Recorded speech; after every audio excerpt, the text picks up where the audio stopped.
yahay shakiga uu Shiinaha ka qabo Japan. Ma Japan ayaa wada howlgal qarsoodi ah oo militari sidee macdanta muhiimka ah ay u noqotay awoodda ay ku dagaalamaan quwadaha iska soo horjeeda.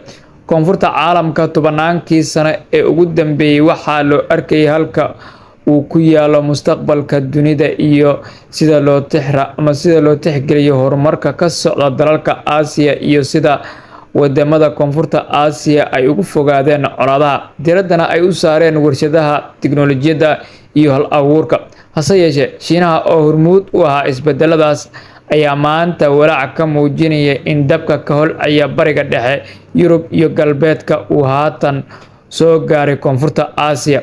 Shiinaha waxa uu si gaar ah ugu walaacsan yahay dhaqdhaqaaqyada Japan ee dib u soo nooleynaya warshadaynta militariga, arrintaas oo dib u xasuusinaysa taariikhda gumaysiga iyo tartankii quwadaha ee gobolka.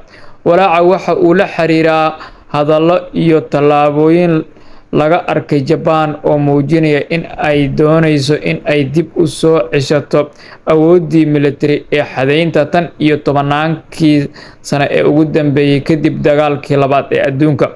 Dhaqdhaqaaqyadii ugu dambeeyay ee Japan waxa ay ku qasbeen hay'adaha sirdoonka ee Shiinaha inay sare u qaadaan la socodka iyo falanqaynta waxa ka socda warshadaha militariga ee Japan.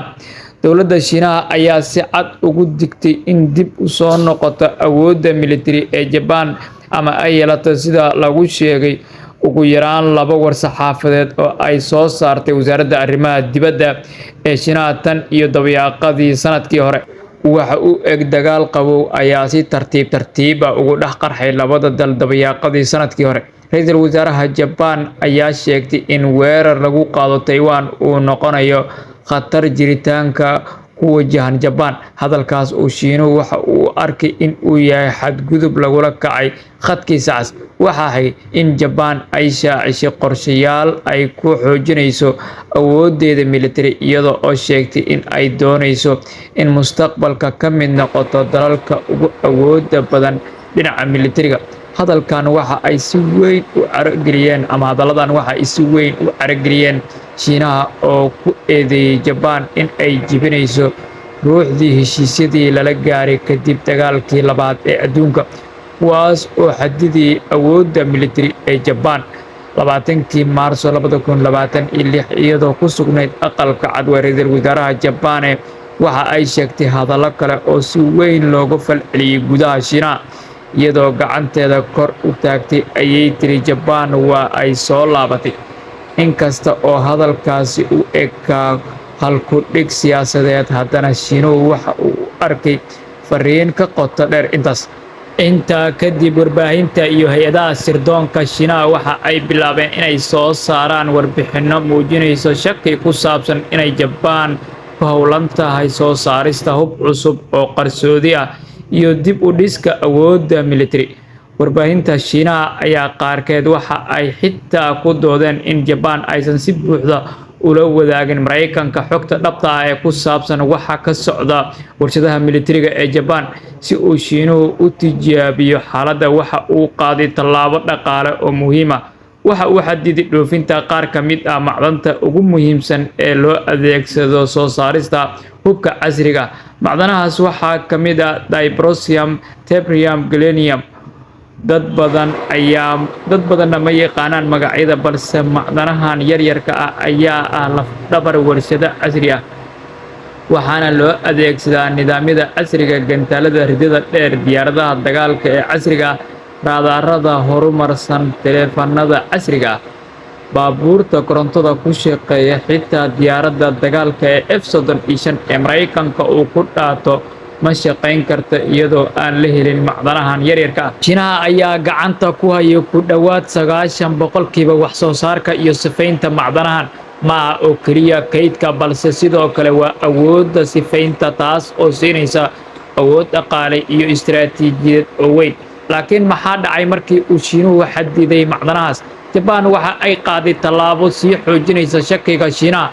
Halkii ay sugi lahayd xalka, Japan waxa ay si degdeg ah ugu jeesatay Greenland oo leh kayd ballaaran oo macdanahan ah. Tallaabadan waxa ay muujisay in Japan si dhab ah u fahamsan tahay in dagaalka maanta aanu ahayn mid ku kooban gantaalo iyo taangiyo, balse uu yahay dagaal ku kooban ama ku saabsan tiknoolajiyada wax soo saarka iyo ilaha muhiimka. Qofka gacanta ku haya silsiladda sahayda macdanahan waxa uu saameyn ku yeelan karaa mustaqbalka warshadaha iyo awoodda caalamiga. Tusaale ahaan, macdanta dhagaxyada ee dysprosium waxa ay muhiim u tahay matoorada awoodda sare ee adkeysiga u leh macdantan. Macdanta kale ee gallium waxaa loo isticmaalaa raadarada iyo jibiska tiknoolajiyada sare, halka macdanta terbiumna ay muhiim u tahay saadaasha militariga iyo shabakadaha isgaarsiinta.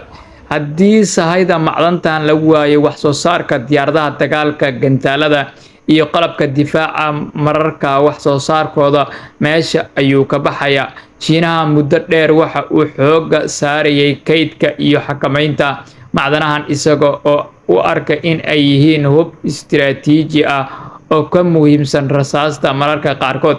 Tijaabada muuqata maanta waa sida uu ula macaamilayo Japan. Ugu dambeyn, Shiinuhu waxa uu aaminsan yahay in Japan oo dib u yeelato awood militari oo weyn ay dib u horin karto khatarta cusub oo ka dhalata Koonfurta Aasiya.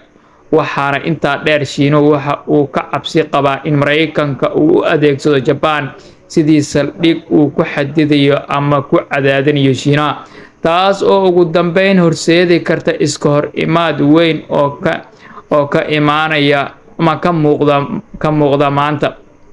Taasina waa sababta uu Shiinuhu si dhow ula socdo tallaabo kasta oo Japan ay qaado, ha noqoto mid militari, dhaqaale ama tiknoolajiyadeed.